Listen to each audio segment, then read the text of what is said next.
ഇന്നത്തെ ജീവിതം കരുപിടിപ്പിക്കാൻ വേണ്ടി ആഗ്രഹിക്കുന്ന എല്ലാവരെയും ഞാൻ കർത്താവിന് തിരുസന്നിധി സമർപ്പിക്കുന്നു.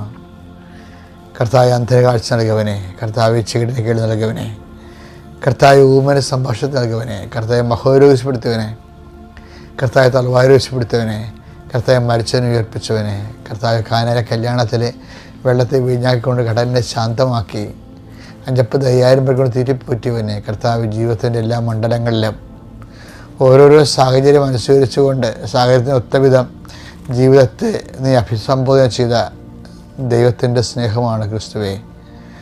അങ്ങയുടെ ആ സ്നേഹം ഇപ്പോൾ ജ്വലിക്കണമെന്ന് പ്രാർത്ഥിക്കുന്നു.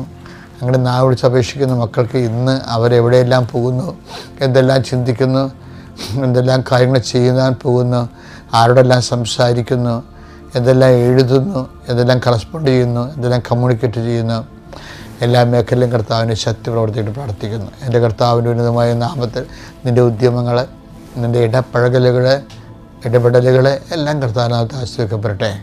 നിനക്ക് താങ്ങാനാവാത്ത വിഷയങ്ങളിലൂടെ നീ കടന്നു പോകണമെങ്കിൽ പൂർണ്ണമായി അത് ഈശോ ഏറ്റെടുക്കുകയും നിന്നെ സന്ധിക്കുകയും സംരക്ഷിക്കുകയും ചെയ്യട്ടെ.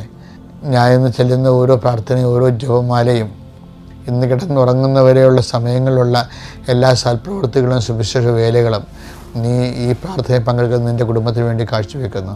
നീ ഇത് ഉണർന്നു നിൽക്കുകയും കർത്താവിൻ്റെ നാമത്തെ മഹത്വപ്പെടുത്തുകയും ഉശിരോടെ ഉണർവോടും കൂടി നീ എല്ലാത്തിനും അതിജീവിച്ചുകൊണ്ട് കർത്താവിന് സാക്ഷിയാകാൻ പിതാവിൻ്റെയും പുത്രൻ്റെയും പരിശുദ്ധ നാമത്തിൽ ഞാൻ നിൻ്റെ ദിവസത്തെ ആശീർവദിക്കുന്നു.